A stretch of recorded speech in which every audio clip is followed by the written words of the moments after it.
So hey guys, welcome back to a beautiful channel PCM with Ayush. और मैं हूं आयुष राठी और आज हम फिर कंटिन्यू करने वाले हैं हमारा जो पिछला टॉपिक था, क्वाड्रेटिक इक्वेशंस। आज हम पढ़ेंगे नेचर ऑफ रूट्स। क्या नेचर ऑफ रूट्स? उससे पहले जो एक बात मुझे बतानी थी कि अगर कोई इक्वेशन है ax square plus B x plus C, X square plus B x plus C is equal to 0 और उसके दो से ज्यादा रूट्स है, क्वाड्रेटिक इक्वेशन के दो से ज्यादा रूट्स है, तो वो एक्चुअली एक आइडेंटिटी बन जाती है जहाँ पे c0 और a is equal to b is equal to c, mostly is equal to 0 ही होते हैं। Okay, mostly is equal to 0 होते हैं। ओके, मतलब क्या? For example 0x square plus 0x प्लस 0 है कि नहीं? समझे कि नहीं? Yes, done. अभी अगर मैं बात करूं नेचर ऑफ रूट्स की, तो नेचर ऑफ रूट्स की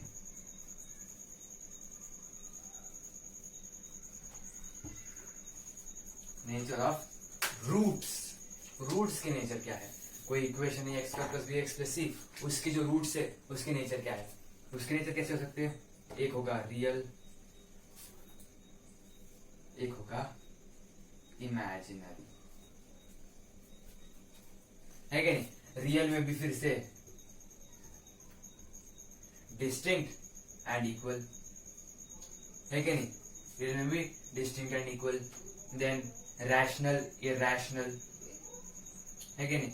इसमें एक इरैशनल नाम का भी कहा जाएगा, इरैशनल इमेजिनरी नहीं होता है, बट मैंने पिछले लेक्चर में बताया था कि ये और ये रूट्स है ना, पेयर में आता है, इसलिए मैं इसको इसके नीचे लिख रहा हूं। फिर इसमें आएगा रैशनल रूट्स, इंटीग्रल रूट्स, है कि नहीं? ऐसे थोड़ी बहुत कंडीशंस बनते हैं, तो हम उस कंडीशन को फटाफट से करेंगे रिवाइज, है कि नहीं? पढ़ेंगे। अब ये जो टॉपिक है उसको करूंगा हम स्टामा। क्यों? क्योंकि ये बहुत ही ज्यादा इंपॉर्टेंट टॉपिक है इस चैप्टर का। Okay, done. अभी हमें पता है अगर रूट्स हो रियल एंड डिस्टिंक्ट, क्या हो? रियल एंड डिस्टिंक्ट, तो मेरा जो क्या है, डिस्टिंक्ट है ना, डिस्टिंक्ट, तो मेरा जो डिस्क्रिमिनेंट है दैट इज ग्रेटर देन 0। ये कंडीशन मुझे पता है, ये इकलौती कंडीशन इस पे अप्लाई होगी, है कि नहीं? और a comma b comma c सब रियल होने चाहिए। सेकंड, अगर रूट्स हो मेरे इक्वल, तो मेरा जो d है that must be 0, that must be 0। अगर मेरे रूट्स होने चाहिए रैशनल, ये एक नई कंडीशन है 11th की, ये भी एक नई कंडीशन है जो हमें एक्चुअली नहीं पता। ओके, ये दोनों तो हमें पता थी, 10th में पढ़ी हुई है। फिर से अगर रूट्स रियल एंड डिस्टिंक्ट है, तो डी जो डिस्क्रिमिनेंट है x square plus B x plus c, इसका जो डिस्क्रिमिनेंट है D B square minus 4ac, इसका जो डिस्क्रिमिनेंट है इसके लिए दैट इज ग्रेटर देन 0। अगर इक्वल है तो दैट इज इक्वल टू 0। अगर वहां पे बोला गया बस रियल रूट्स है, बस रियल रूट्स है, तो उस टाइम पे हमें कंसीडर करना है ग्रेटर देन इक्वल टू। समझा? Greater than equal to. अब बात आती है रैशनल रूट्स की। रैशनल रूट्स के लिए कंडीशन याद रख लो। कंडीशन है जो मेरा डी होना, डी जो है दैट इज परफेक्ट स्क्वायर होना चाहिए। वो क्या होना चाहिए? Perfect square. और मेरे ए बी सी तीनों के तीनों होने चाहिए रैशनल, तीनों के तीनों होने चाहिए रैशनल। फॉर एग्जाम्पल कोई इक्वेशन रैशनल रूट्स कब देगी? कोई इक्वेशन दे दूं मैं, X square plus 2x plus 1 is equal to 0। इसका जो d है, इसका d कितना है? 4 minus 4 0, 0 is a perfect square. Obviously देंगे अगर d 0 है तो उसके रूट्स रैशनल तो होंगे, साथ ही साथ वो इक्वल भी होंगे, है कि नहीं? रूट्स रैशनल है प्लस इक्वल है। अगर यहाँ पे ही मैं और एक इक्वेशन दे दूं x square plus 3x minus 1, तो इसका डिस्क्रिमिनेंट कितना आएगा? इसका डिस्क्रिमिनेंट आएगा अंडर रूट 13। इसका डिस्क्रिमिनेंट क्या है? रूट 13। मतलब क्या है? परफेक्ट स्क्वायर है? नहीं है, मतलब इसके रूट्स रैशनल नहीं है। सिमिलरली इंटीजर के लिए क्या होना चाहिए? ये इंटीजर का होना चाहिए स्क्वायर। ये क्या होना चाहिए? इंटीजर का स्क्वायर। डी अगेन इंटीजर का स्क्वायर। ऐसे स्पेसिफिकली ये दोनों साथ में कभी पूछेंगे नहीं, तो इन दोनों के लिए कंडीशंस जो है वो सेम ही होंगी, क्योंकि अगर रैशनल है तो इंटीजर भी है। इंटीजर मतलब क्या? 2 3 के फॉर्म में, रैशनल में 2/3 4/5, ऐसा भी चलेगा रूट्स, है कि नहीं? यस और नो? देन अगर मैं बात करूं इमेजिनरी की, किसकी बात करूं? इमेजिनरी की। इमेजिनरी में मेरे जो डिस्क्रिमिनेंट है वो क्या होना चाहिए? Less than 0। क्या होना चाहिए? Less than 0। यही एक कंडीशन है जो अप्लाई होगी, है कि नहीं? इमेजिनरी में अगर मेरा रूट जो है वो है इरेशनल, तो मेरा जो डी है वो परफेक्ट स्क्वायर नहीं होना चाहिए। वो क्या होना चाहिए? परफेक्ट स्क्वायर नहीं होना चाहिए। अगर मैं यहाँ बात करूं तो यहाँ पे परफेक्ट स्क्वायर नहीं है, मतलब इसके रूट्स है इरेशनल। एक तो ये कंडीशन है। अगर ये कंडीशन नहीं है तो उसका दूसरा कंडीशन है a, b, c does not belong rational. या फिर रैशनल को हम ऐसे लिखते हैं, एक्चुअली क्यू बोल के लिखते हैं, रैशनल को क्यू, या फिर इसको बोलेंगे हम बिलोंग इरेशनल, है कि नहीं? तीनों में से एक तो भी इरेशनल हो गया तो फिर कंडीशन बन जाएगी। ओके, तो फिर से हम रिवाइज कर लेंगे। Nature of roots, nature of roots होगा रियल, इमेजिनरी, ये दो मेन पार्ट है, रियल इमेजिनरी। रियल में real and distinct, real and equal, rational, integral. और इरेशनल में, सॉरी इमेजिनरी की अगर मैं बात करूं, इमेजिनरी में एक्चुअली कोई टॉपिक है नहीं, सब टॉपिक है नहीं, पर मैंने इरेशनल इसलिए लिया है नीचे, इरेशनल भी इधर ही आने वाला था, पर इरेशनल को क्यों लिया? क्योंकि अगर इमेजिनरी में देखो, अगर एक रूट है p प्लस आयोटा क्यू, तो जो दूसरा रूट है it has to be p minus iota Q.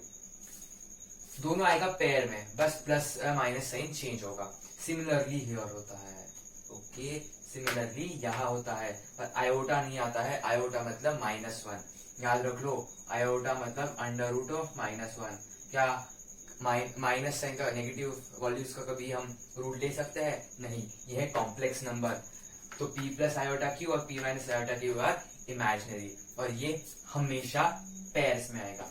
और अगर मैं रैशनल इरेशनल की बात करूं, एक होगा p प्लस एक्स क्यू, तो दूसरा होगा p माइनस एक्स क्यू। समझा? डन।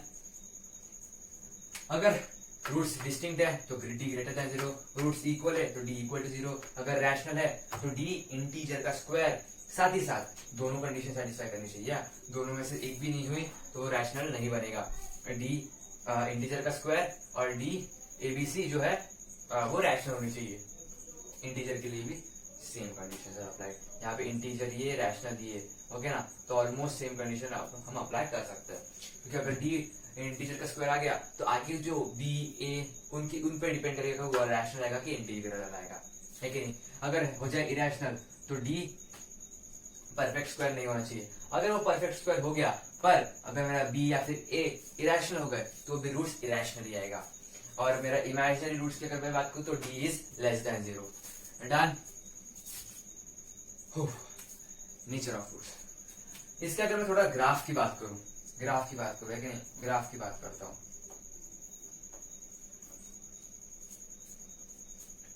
अगर मैं बात करूं रियल ग्राफ की, रियल ग्राफ मतलब क्या? वो टच करेगा, एक तो ऐसा टच करेगा, ये मेरा क्या है? एक्स एक्सिस है, एक्स एक्सिस,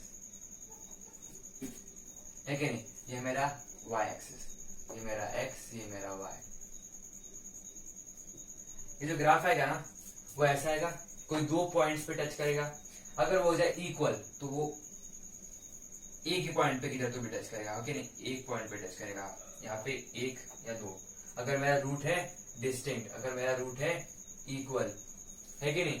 अगर मेरा रूट हो जाए इरेशनल या फिर इमेजिनरी तो वो एक ऐसा पास कर सकता है, नहीं तो फिर वो ऐसा पास कर सकता है। वो एक्स एक्सिस को टच नहीं करेगा। ये कैसा? और एक इसका ग्राफ कैसे बनेगा? ऐसा बन सकता है इसका ग्राफ, है कि नहीं? यहाँ पे करेगा टच, इसका और एक ग्राफ, है कि नहीं? ये एक ही पॉइंट पे हो गया ना, तो यहाँ पे कंसीडर कर लो, है कि नहीं? ये इसके ग्राफ्स है, ये जो हमें याद रखना है। इसमें से डायरेक्ट कभी कभी क्वेश्चन आ जाता है कि मेरा जो a है दैट इज ग्रेटर देन 0। ए मतलब क्या? ये जो a है, अगर ये है पॉजिटिव, a इज पॉजिटिव, तो जो ग्राफ है मेरा, जो ग्राफ का मुंह है, थोबड़ा है, वो होगा ऊपर। अगर मेरा a नेगेटिव है तो जो ग्राफ का मुंह है वो नीचे है। अगर यहाँ पे क्या है? a नेगेटिव, यहाँ पे क्या है? a पॉजिटिव, यहाँ पे क्या है? a पॉजिटिव, यहाँ पे a नेगेटिव, है कि नहीं? यहाँ पे d ग्रेटर देन 0, यहाँ पे d इक्वल टू 0, यहाँ पे d negative, a positive, a जो मेरा ए है वो नेगेटिव और डी भी नेगेटिव है कि नहीं। तो क्वेश्चंस कहाँ पे आते हैं, इसमें से डायरेक्टली क्वेश्चन आ जाते हैं कि A B C D, A B C D. C क्या है, इंटरसेप्ट, क्या मेरा वाई टच कर रहा है, यस यहाँ पे है ना, मेरा जो सी है यहाँ पे टच है, तो मेरा जो सी आ रहा है वो क्या है, C is what, negative, negative y में है, ये प्लस वाई ये माइनस वाई, ये प्लस वाई ये माइनस वाई। तो ये जो यहाँ जो जब पैराबोला वाई एक्सिस को टच करेगा ना, वो होगा मेरा सी इंटरसेप्ट, वो होगा मेरा सी। सी क्या है यहाँ पे, नेगेटिव है, तो सी नेगेटिव मिल गया। अब डिपेंड करेगा बी, बी कैसे फाइंड करूंगा मैं, बी के लिए ना हमें कंसिडर करना पड़ेगा माइनस बी बाई टू है, वो क्या है, ग्रेटर देन जीरो या लेस देन जीरो। अगर मैं नॉर्मली है ना, अगर x कॉमा वाई की मैं बात करूँ ना, तो वो होता है माइनस बी बाई टू है कॉमा डी बाय टू है, माइनस डी बाई टू है, फोर है, सॉरी फोर है, ओके नहीं, डी बाई फोर है, ये आता है माइनस बी बाई टू है, डी बाई फोर है, ये आता है मेरा x और y एक्सिस। अगर मैं यहां से कंसिडर करूं, यहाँ पे क्या है, यहाँ पे मेरा x क्या है, पॉजिटिव है, मतलब माइनस बी बाई टू है इज पॉजिटिव। मेरा a क्या है, पहले से पॉजिटिव है, तो मेरा जो b है वो क्या होना चाहिए, a पॉजिटिव है, ओके, तो b upon two into minus A greater than zero, a पहले ही पॉजिटिव है, तो b को नेगेटिव होना पड़ेगा, b को नेगेटिव होना पड़ेगा, तभी ये जो रिजल्ट है वो पॉजिटिव आएगा। ऐसे ही थोड़ी मैनिपुलेशन करके दिमाग चला के हमें ये सॉल्व करना है। यहाँ पे हमारा नेचर ऑफ फ्रूट्स खत्म होता है। नेचर ऑफ फ्रूट्स में फिर से बता दो, real, imaginary, distinct, equal, rational, irrational, integral, यही बातें आती है, बट ये बातें बहुत इंपॉर्टेंट है। Okay, for homework you may take, ये ग्राफ्स बनाना है आपको 2x स्क्वायर प्लस 1 और फिर 9x square plus 2x plus 3 का, एंड आपसे आपके मन से कोई ग्राफ ले लेना, इसकी प्रैक्टिस कर लेना। Till that time goodbye, और जैसे मैं कहता हूँ, subscribe my channel, hit the like button, and till